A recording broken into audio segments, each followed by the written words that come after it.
Chapter 10. The Homecoming. "Is this Iceland?" I asked. "No," Hans replied. He was right. The sun was very hot and the ground was dry. Above our heads was the edge of the crater. This is where the volcano had thrown us out. It was still erupting. Every 10 minutes stones were thrown out. The ground around us was shaking. When I looked down the mountain, I could see tall green trees and little gardens. Below that, I could see the blue waters of a sea or a lake. There were small boats on the water. We seemed to be on an island. In the distance, I could see the shapes of other islands. It was all very beautiful. "We must be in Asia," I exclaimed, "on the coast of India or Malaysia. We have travelled right across the world." After we had rested, we began to climb down the mountain. We descended carefully. After our adventures, we did not want to fall to our deaths. Soon we came to fields full of fruit trees. We picked the fruit and ate it. It tasted wonderful. As we were eating, a small boy appeared. He watched us eating. He looked frightened, but my uncle spoke to him.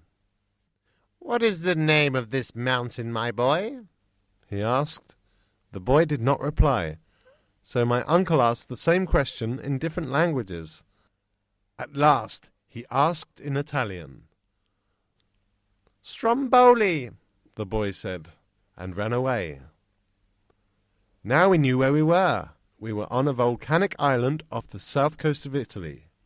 We had been thrown out of the famous volcano of Stromboli. The blue waters before us were the waters of the Mediterranean Sea. What a wonderful journey we had made! We had entered the earth through the extinct volcano of Sneffels and returned through the active volcano of Stromboli. We had exchanged the cold of the north for the warmth of the south. We saw houses below us, and we walked on towards the little town. In an hour we reached the port of San Vincenzo. The people were very kind to us. They gave us food and drink. They gave us new clothes, because our old clothes were no more than rags.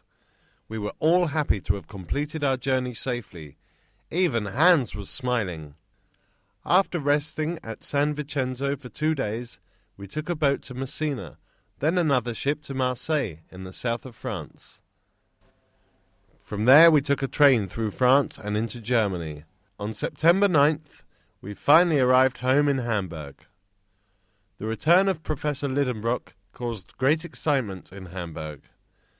Everyone had known of his plans to journey to the centre of the earth. Nobody had believed that it was possible. At first they still found it hard to believe, but the fact that Hans was with us changed people's minds, and there was news from Iceland about our journey. My uncle became a great man in Hamburg, and I shared a little in his glory. All our friends welcomed us back. The city held a celebration for us, where the most important people in Hamburg made speeches in our honour. My uncle told the story of our journey. After that he had to tell it again many more times. People seemed to enjoy hearing it. My uncle wrote about what he had seen. Other scientists argued with him. They did not believe such things were possible. My uncle argued with these scientists. He enjoyed himself very much. The only sorrow was that Hans decided to return to Iceland. My uncle wanted him to stay with us in Hamburg, but he refused. He wanted to go home. I was sad too. I loved the big Icelander. He was so calm and sensible.